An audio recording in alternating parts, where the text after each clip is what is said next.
Pinatay si Dayan Marie Molinido sa pamamagitan ng gunshot wound na pumasok dito sa ulo at lumabas habang siya nakaupo at lumabas po sa kanyang pigi.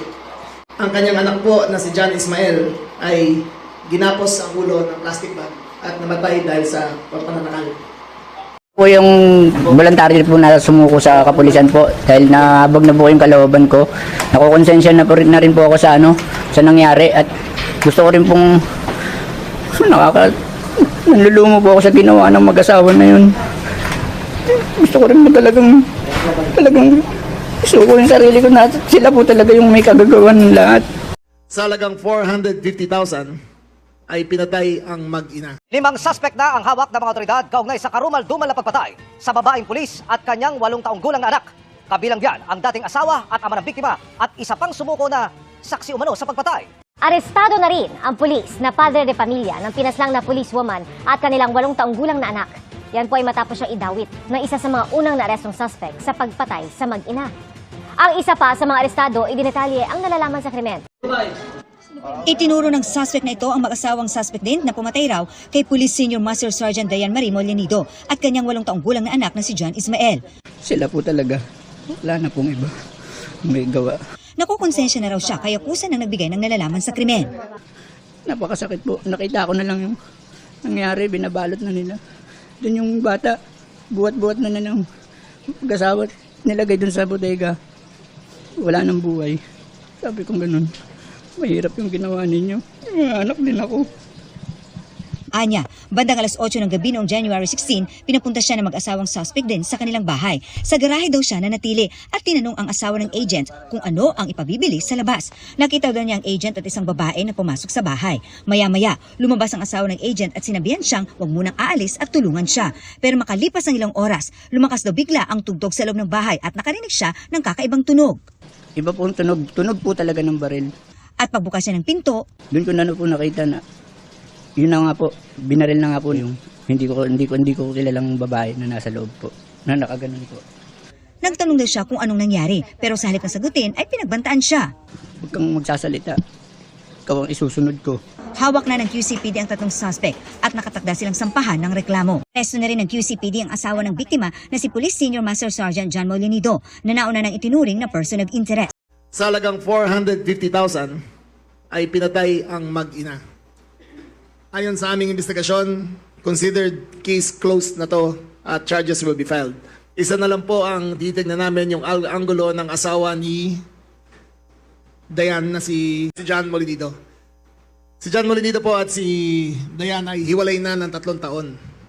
Ngunit nung nalaman nung namatay ang kanyang asawa, imbis na subject sa autopsy, ay pinakremate kagad kasama ang suot na damit. At nung tinatanong yung John kung anong involvement niya, wala siyang remorse. Hindi umiiyak, hindi malungkot, asawa at anak ang pinatay. Ngunit marami pang development to. Kinasuhan ng asawa si Pia at si Christian ng carnapping. Wala daw sa kanyang pangalan. Nasa kanyang pangalan ng kotse, pero binenta na wala sa kanya. Halos tapos na. Halos tapos na ang wala nang Ninja Cups, wala nang KFR, wala nang mga iba pang sindikato sa loob ng PNP. Ngunit, sa loob ng hanay ay may mga transaksyon na nangyayari na hindi naman dahil sa PNP to, ngunit dahil sa nasama lang sila. Unang-una po ay nakikiramay po kami sa pamilya ni Dayan Marie Molinido at ang anak niya si John Ismael. Nireport po sila nawawala noong January 16, 2026 sa Quezon City. At nahanap ang kanilang mga labi si Dayan Marie po sa Bulacan at sa Tarlac. Ayon sa investigasyon, ang gumawa ng krimen ay ang kanyang inaanak sa kasal. Si Pia Katrina Panginiban at si Christian Suarez Panginiban. Ang kanilang accomplice si Hill Valdemoro D. Jr. Meron po silang transaksyon na sa pagbenta ng isang Toyota Innova naghahalaga ng 450,000 at ibinigay yung pera dito sa Dayan Molinido. Sa bahay ni Molinido, ayon sa investigasyon, sa bahay ni Molinido ay pinatay si Dayan Marie, sa bahay pala ni Panginiban, ay pinatay si Dayan Marie Molinido sa pamamagitan ng gunshot wound na pumasok dito sa ulo at lumabas habang siya nakaupo at lumabas po sa kanyang pigi. Ang kanyang anak po na si John Ismael ay ginapos ang ulo ng plastic bag at namatay dahil sa pagpananakal. Mahirap po sa paniwalaan kung paano nangyari to. Pero pagkatapos mangyari, isinakay po sa kotse ang dalawang katawan kasama ang anak ni Pia Panginiban at Christian Suarez Panginiban at Hero Valdemoro. Kasama nila yung mga anak nila sa kotse habang yung labi ni Dayan Marie Molinido at kanyang anak ay nasa likod na nakabalot. Dapat papunta silang Baguio, pero biglang umikot, pabalik, tinambak nila ang katawan ni Dayan Marie Molinido at ni John Ismael doon sa Tarlac at sa Bulacan. Galing doon ay natulog sila sa isang motel sa Fairview. May CCTV footage po tayo na pumasok sila doon. Kasama yung mga anak. Galing doon ay dumiretso naman sila sa Pansol, Laguna, kung saan sila natulog ulit at bumalik na naman sa kanilang bahay. Ang suspect po dito, ang isa pong involved dito ay ang kanyang kapatid, ang kapatid ni Pia, na si Christian, kapatid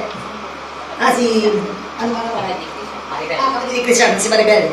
Nandoon siya sa scene of the crime. Sa halagang 450,000 ay pinatay ang mag-ina. Ayon sa aming investigasyon, considered case closed na to at charges will be filed. Isa na lang po ang detail na namin yung angulo ng asawa ni Dayan na si... Ano ba ang asawa? Na si John Molinido. Si John Molinido po at si Dayan ay hiwalay na ng 3 taon. Ngunit nung nalaman nung namatay ang kanyang asawa, imbis na subject sa autopsy, ay pinakremate kagad kasama ang suot na damit. At nung tinatanong yung John kung anong involved niya, wala siyang remorse. Hindi umiiyak, hindi malungkot, asawa at anak ang pinatay. Ngunit marami pang development to. Pinasuhan ng asawa si Pia at si Christian ang karnapin dahil wala daw sa kanyang pangalan. Nasa kanyang pangalan ng kotse pero binenta na wala sa kanya. Po yung voluntary po na sumuko sa kapulisan po dahil nahabag na po yung kalooban ko. Nakukonsensya na rin po ako sa sa nangyari at gusto ko rin pong nanlulumo po ako sa ginawa ng mag-asawa na yun. Gusto ko rin po talagang gusto ko yung sarili ko na sila po talaga yung may kagagawan ng lahat. Ang hirap po kasi sa kalooban ko yung nangyari na yun. Kaya voluntaryo po akong nagbigay ng salaysay ng pawang katotohanan lang po talaga. Sila po talaga ang may gawa ng lahat po. Ano po ang nasaksihan? Nung 16 po ng gabi na nangyari po yun, ako po ay tinawagan na papuntahin doon sa lugar na pinangyarihan. At alas 8 po ng gabi, pumasok po ako sa bahay na yun, sa gate, sa garahe po ako. Nag-standby at tinanong ko po yung asawa ng babae na si Pia Katrina Chua na kung ano yung iuutos sa akin na bibilin sa labas. After po noon, lumabas po yung lalaki na asawa ni Pia na tinanong po ako na, pare, saglit lang dyan ka lang, huwag kang aalis. Sabi niya sa akin ganun. Tapos, bigla na lang may kumatok sa gate. Kasama na ni Pia. Pagbukas ko ng gate, kasama ni Pia yung biktima po na nasasabi po. Then, nag-lock po. Then, dumiretso po sila dun sa loob ng bahay. Tapos, lumabas po yung asawa ng lalaki. Nakibanding po sa akin sa labas at tinanong, pre, dyan ka lang, huwag kang aalis. Pag umalis ka, tulungan mo muna ako, sabi niya sa akin ganun. Hanggang sa lumipas po ang ilang oras, bigla pong lumakas ang tugtog ng paligid sa speaker po na nanggaling. Then bigla pong may kakaibang tunog na lumabas sa speaker na iba pong tunog po talaga ng baril.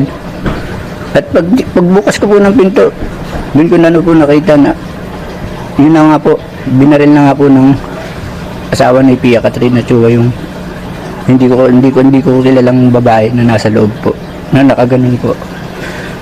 After nun, tinanong ko siya ano nangyari. After nun yun, nagkagulo na sa loob. Tapos sinabihan ako ng asawa ng Pia Katrina na huwag kang magsasalita. Ikaw ang isusunod ko. Sabi niya sa akin ganun. Kaya napilitan po akong hindi na lang talaga tumulong. Napakasakit po. Nakita ko na lang yung nangyari. Binabalot na nila. Doon yung bata, buhat-buhat na nilang mag-asawa. Nilagay dun sa bodega. Wala nang buhay. Sabi ko ganun. Mahirap yung ginawa ninyo. May anak din ako. Nandito po ako para sa konsensya ko. Lumutang po ako. May anak rin po ako eh. At natatamit ako sa hindi ko naman kasalanan ginawa. Yun lang po yung pag may ano ko sa sarili ko, malinis ang konsensya ko. Sila po talaga. Wala na pong iba. May gawa. Yun lang po. Yes po. Bali kung pasok niyo po ng bahay, patay na po yung babae. Opo. At sa mga babae na nakita na po